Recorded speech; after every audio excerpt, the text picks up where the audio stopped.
You go into the mountains, you lose things, you find things. One time I found this dried pear. I know that doesn't sound like much. We'd been on McKinley for 25 days already, hungry the whole time. I mean, we had enough food, but just enough, and we were hungry the whole time. Especially on the way down, doing these 20-hour days to get out and eat. While we were moving, we had these bags of nuts and cheese and dried fruit and stuff. Good, but never enough and never delicious. The dried fruit from the health food store was really dried. You know what I mean? Really dried. You had to tear at it with your teeth. So there I am, coming down the Muldrow Glacier, just past the first ice fall, first on the rope, probably thinking about beer and french fries, and I see this funny-looking rock. I touch it with my ice axe, and it jiggles. I spear it and take a look. It's plump and laden and succulent, bursting with nectar. It's a dried pear that someone dropped in a pool of crystal glacier water, and it's rehydrated to the exacting standards of, say, Zeus. I take a bite, and sine waves of pleasure begin vibrating my body. I'm ground zero for this whole seismic pleasure thing. Good pear! We got out a couple days later and caught up with the party who dropped it. They had gotten as far as the first ice fall and turned back. Hey man, I ate your pear. What? You had dried pears, right?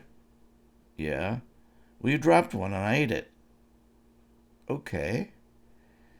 It really doesn't sound like much.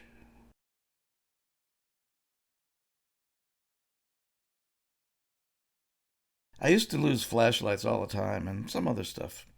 But I guess the biggest thing I ever lost was the Juilliard Mountain Club hut. First of all, I'd like to say two things about the Juilliard Mountain Club hut. One, it was probably the nicest mountain hut I was ever in.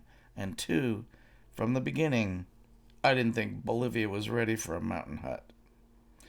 Kurt, my climbing partner, and Ted, his roommate and architect, planned the whole thing for about a year, drawing blueprints, buying materials, and pre-cutting all the wooden stuff in their apartment. It was to go in the Acero Marca, a pretty little cirque of 17 small peaks around a lake. We went there a lot because you could get there quickly and by public transportation. In this case, the back of a truck to the pass leading over the eastern Andes and a 7-hour walk south. I mean, you could carry a tent for a few extra pounds, and during the winter it never rained or snowed, so you didn't need anything. And as far as I could tell, we were the only ones who ever went there. The foreign expeditions all went to bigger or else remoter mountains. The only human we'd ever see would be an occasional Aymara woman, a chola, with her llamas, sitting somewhere spinning with a drop spindle. You could see the neon bright pinks and blues and reds of her clothing from miles away. A dazzling spot of color in the brownish hills covered with ichu grass that only the llamas would eat. I used to wonder how far they had to walk to get home, and how often they went there. On the weekend of the great assemblage of the hut, I was unable to go because of the imminent birth of my son. Kurt and Ted loaded all the boards and tin and corrugated plastic into a Peace Corps truck, went to the nearest village, which was miles away from the site and thousands of feet lower, and hired mules and drivers and hauled everything up there and put it together. We did a couple of climbs there that season, and I had to admit it was pretty nice. Next April, I needed to be alone.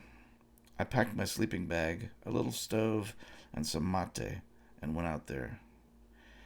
My plan was to go to the hut, sleep, then climb down the steep valley that drops breathtakingly into the jungle until I could find a trail that led out to the main road and catch a ride back to La Paz. I didn't know how long it would take, and I didn't care.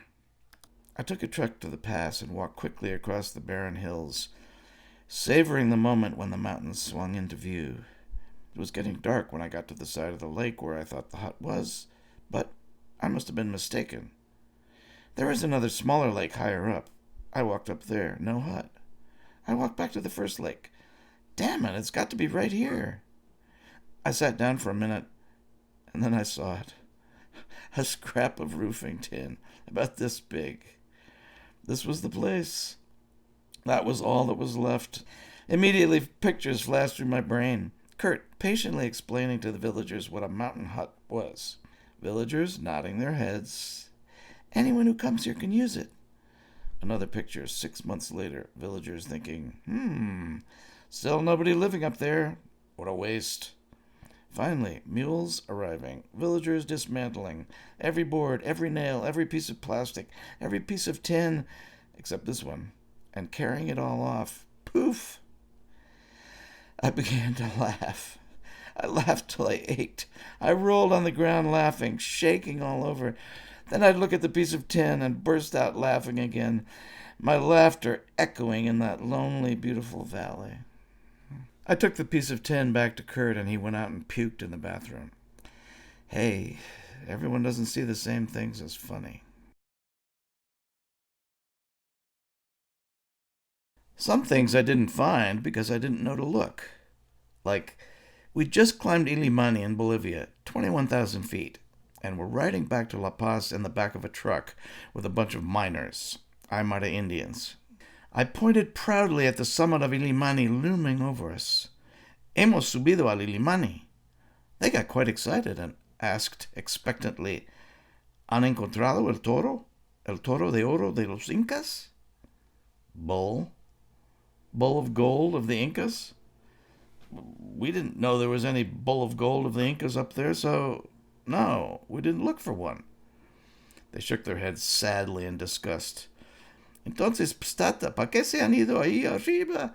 Pues tanto problema. Well, see, we wanted to, it's very difficult. See, mountain climbing is, by this time I'd pretty much lost the initiative, so I dropped it. But I'm sorry, no Inca went up there. What?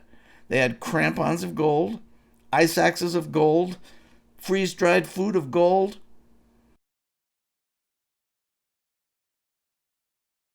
Another time I just didn't know to look was in the Santa Martas in Colombia, coming down the trail all by myself, way ahead of Kurt and Hans, our German-Colombian tent boy.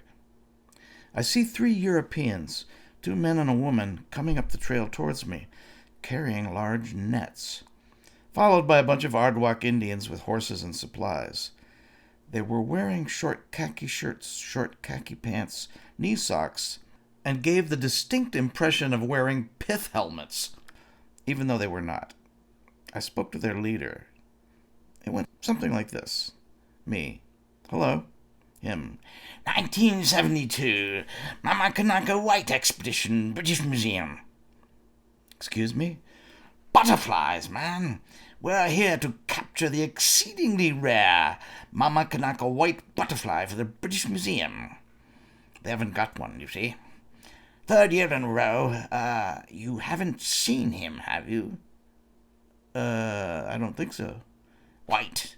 Lives up there near Mama Kanaka. Gee, I don't believe I did. I wasn't really looking. I saw him last year and gave chase, but the little blighter was too quick for me, and he prevailed that time. You know, it's bloody difficult running at 14,000 feet, but I shall catch him. For the museum. And for England. And Harry. And St. George. Excelsior! Well, good luck. Never heard how that came out. How'd they know it was up there in the first place? I don't know. How'd those Indians know there was a bull of gold on Illimani? Anyway, I didn't look for either of them. Might have found them. I guess if I had my choice, I'd rather have found the bull of gold.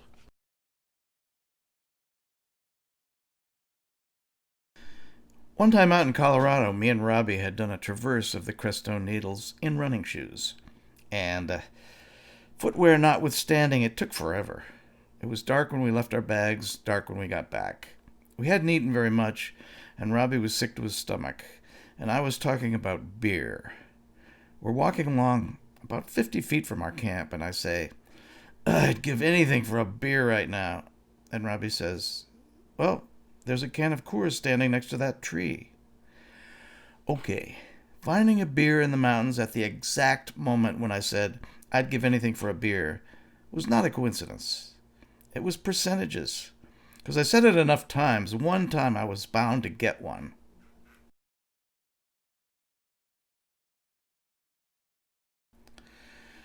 But there is one thing that I found that has a special place in my memory. In fact, I have it here in a special box. My discovery, found lying in the grass near the snowfield below Bolivar and Colon, the twin highest peaks in Colombia, in the tiny Santa Marta Range in the land of the Arduac and Kogi Indians, answers no questions. Its presence there mysterious, anachronistic, alien, its story unimaginable, improbable, and sadly never to be told. The Arduac and Kogi Indians were chased up into the mountains by the Spaniards. The Colombian government later gave the whole range to them, an odd place for an odd people. The mountains rise out of the lowlands on all sides in a spectacular rush upwards from sea level to 18,000 feet. In its center are 5 snow-capped peaks, yet the whole thing is no more than 75 miles from side to side to side. In these precipitous jungle valleys, and in the tundra between forest and snow, along with the poisonous frogs, giant tarantulas, and rare butterflies, live the Arduac and Kogi Indians. Arduacs to the east, Kogis to the west. They wear white helmets woven from a vine over their uncut black hair. They wear long white robes, and the men carry muzzle-loading muskets and gourds, which, as they talk, they enlarge like stalactites by mixing ground seashells, coca leaves, and spit in their mouths and rubbing it on the gourd with a stick. They live in dome-shaped stuccoed white houses with smoke holes on the roofs, and they have an entire village that they only use for meetings. They greet each other on the trail, "Dumizani," the reply, "Du." Then they squat and take out their gourds. This is an unusual people. Climbing there has always been forbidden, but happened anyway. Often parties were turned back and had all their stuff confiscated. I don't think anyone goes there now. We managed to link up with Hans, a German Colombian who used to live up there and fix their radios. They'd give him a house, bring him food, give him a wife. All he had to do was fix their radios. I know it sounds wrong that they have radios, but that was the only thing from the 20th century they had. So Hans knew everyone and got us through. We were there for a month, camped at Lake Nabobo, climbing El Guardian, Santander, and Bolivar. The morning of my discovery was the morning after we had bivouacked, sitting in the snow just below the summit of Bolivar. We could see the lights of Santa Marta, a Caribbean beach resort, on one side, and Valledupar, a dusty cattle town, on the other. Both of them unimaginably close, but 3 vertical miles below us. By mid-morning we were off the snow, walking down a valley filled with tiny streams and wildflowers. I saw something in the grass. I stooped over and picked it up. "Kurt, look at this." I couldn't grasp what it was. I saw it, but my mind was not large enough to contain that idea at that time. Okay, I'll tell you. It was a tiny plastic toilet.